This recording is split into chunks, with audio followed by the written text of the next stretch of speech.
Hello and welcome to the Literary Gladiators channel. My name is Larry and I am a contributor. I have been a contributor for 8 years. I upload videos every Monday on this channel.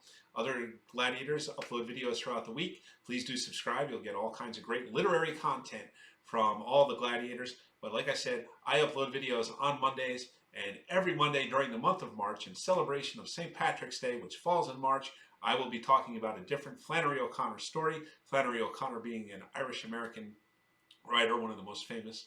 And because of that, that's why I'll be talking about a different story by her every Monday during the month of March. And this first Monday, we're going to be looking at one of her earliest stories, which is The Barber. So let's get in the spirit of things. Let's get this thing kicked off. Now, The Barber was written it was written no later than 1947. It was included as Flannery O'Connor's master thesis. She submitted 6 stories for her master's thesis. This was one of them. And, it went largely unpublished. Throughout her life, she never published it herself. And 6 years after her death, the Atlantic had discovered it, and they published it with the consent of her literary executor. And the literary executor, made special note in allowing the Atlantic to publish it by saying that she had never published it. So that might say something about what she thought of the piece, that it wasn't one of her best. And that may be, it may not be. I happen to think that there might have been another reason. And I think that she might have thought that this piece was misunderstood greatly when she included it in her master thesis. Maybe she thought that it was misunderstood. So that begs the question, well, if it was misunderstood, then what was it about? Well, in order to answer that question, I'm going to take a look first at a passage from the Gospel of St. Luke, knowing that Flannery O'Connor was a devout Catholic and knew the Bible inside and out by all accounts. So I'll start by reading a quick passage that I think might really play a role in a lot of the stories that Flannery O'Connor wrote, especially relating to racial attitudes in the 1950s and 60s. Every piece that I look at, by the way, just incidentally, this month will be regarding that in some way. And this one, obviously not quite the 1950s, very close. But let's get to it. What is this piece about? So in order to answer that question, I am going to take a look at this passage from the Gospel.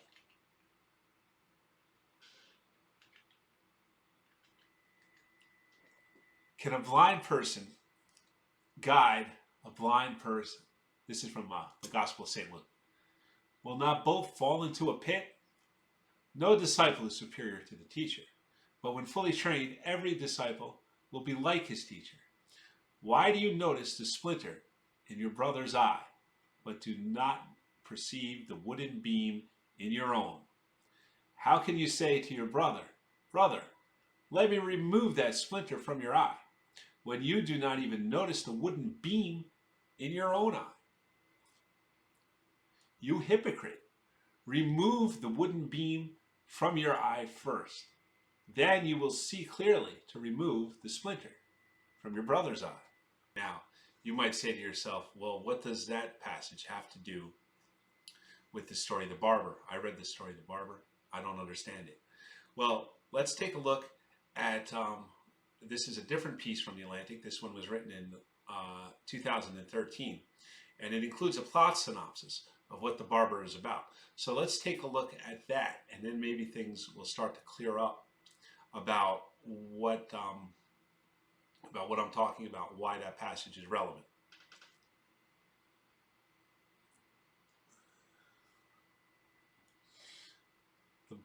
In The Barber, a college professor tries to talk a bunch of bigots, remember that word, into voting for a progressive candidate. It's a futile exercise, not because racists won't listen to reason, but because the professor just isn't very persuasive. After days of obsessing over the right words, he gives a lackluster rant against segregation that doesn't even impress the black boy sweeping the floor. Okay, So, in the opinion of the author of this piece in The Atlantic, that is what, and by the way, the link for the article is in the description below. That is what they think this story is about. Now, I happen to have a different view. And to start with, in order to look at how this relates to that gospel reading, I would like to start by looking at the definition for the word bigot. So now pay attention to this definition. It is a person who is obstinately or unreasonably attached to a belief, opinion, or faction, especially one who is prejudiced against or antagonistic toward a person or people on the basis of their membership of a particular group. Now I'm going to tie things together. If we look at that definition of the word bigot, it is my contention that the main character in this story, Rayber, even though he is surrounded by people who have very ugly attitudes toward race and toward segregation, and are, and Flannery O'Connor paints it that way, that what they are saying is both shocking and ugly. But at the same time, Rayber's attitude, in my opinion, is even more bigoted than these ugly racist beliefs held by the people around him. And what I'm going to do is I'm going to now go through some items from the story to try to make that case. Okay, so the first thing I want to look at is the main character, Rayber, and his attitude toward George, who is a black, I believe, man who works at the barber shop. Now, we'll notice that when Rayber is talking politics with the barber, that he wants George to hear what he's saying, and that at one point he says that that the candidate that the barber is voting for, whose name is Hodgson, he says a lot of people think that Hodgson is a demagogue, and then he instantly regrets that in his mind because he doesn't think that George would know what a demagogue is, and so he says that he wishes that he had said instead that this was a politician, a lying politician, so that George would understand. So right there off the bat, he's just based on race alone, because he definitely thinks that he is more educated than everybody in that room, but based on race alone, George would be unable to understand what a demagogue is, but the barber would know perfectly well what a demagogue is, of course, being white. And I think that is to his detriment. But I think the most telling thing of all is the fact that that Rayber thinks of this black man as a boy. And now, how do I know that George is a black man and not a boy? Well, there's a good reason for that. It's toward the end of the piece when he actually refers to George as a boy out loud, and we'll see what happens and how the people in the barbershop react to that. So let's take a look here. "Come on over here, Roy," the barber yelled. "What are you trying to make of this?" Rayber muttered. Then he said suddenly, "If you're calling everybody else, why don't you call your boy George?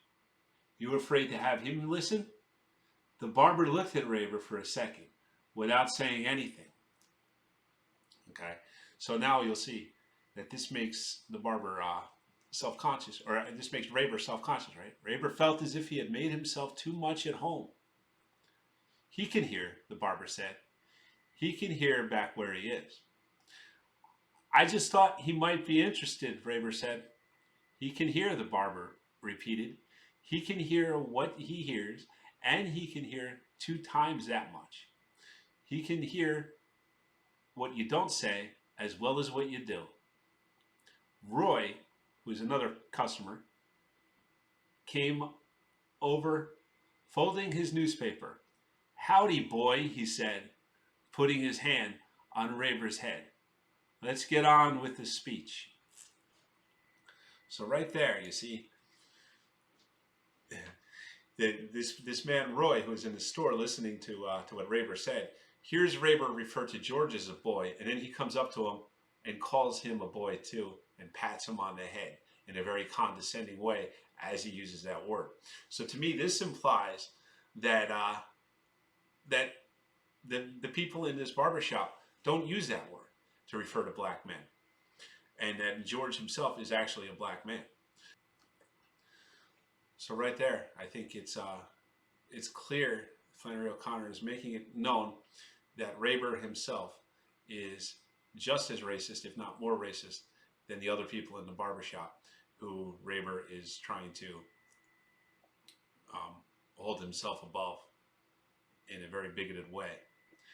Now, the next thing that we will look at in regards to that is the fact that Rayber does not listen to other people when they are expressing him.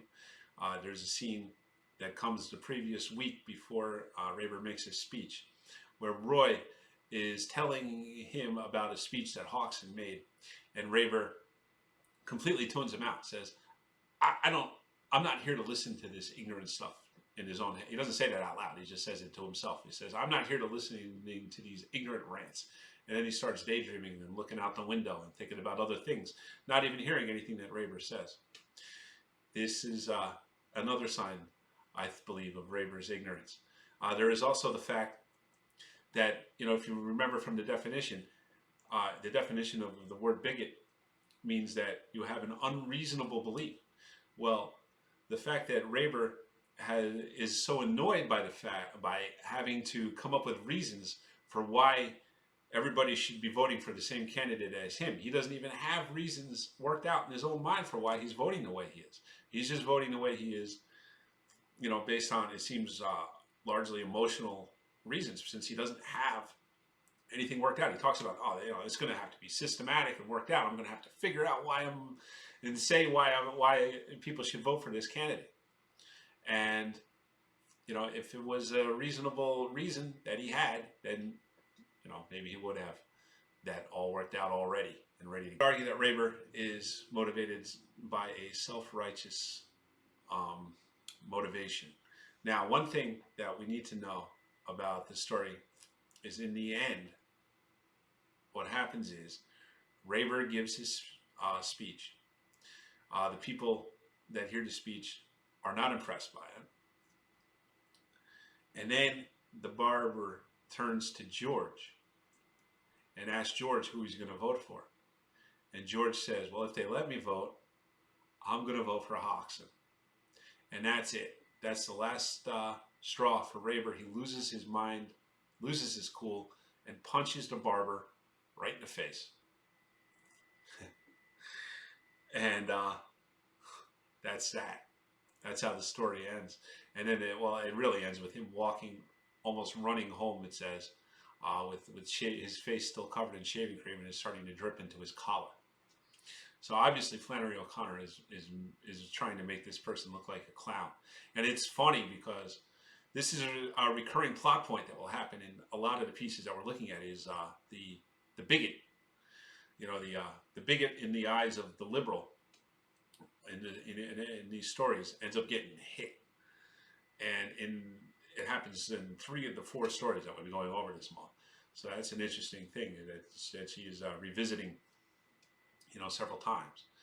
Now, it is my opinion that this is how we know for sure that Rayber is not, the good guy in this story, right? He's made to be a clown, and this is finally, ends with the image of him, walking through a public street with shaving cream, falling off his face, and he's still got the barber's bib on as well. And so that's pretty much what I wanted to say about this story, The Barber. I hope you liked it. Next week we're going to be going over the geranium. Please let me know in the comments what you think. Am I right? Am I crazy? Or do you kind of see what I'm talking about? And if so, did you see it before this video, or have I convinced you? Or please let me know in the comments. I'd love to hear from you. And I hope everybody has a great week. And next week we'll be talking about the geranium. So do tune in. Thank you for watching. I appreciate all of you.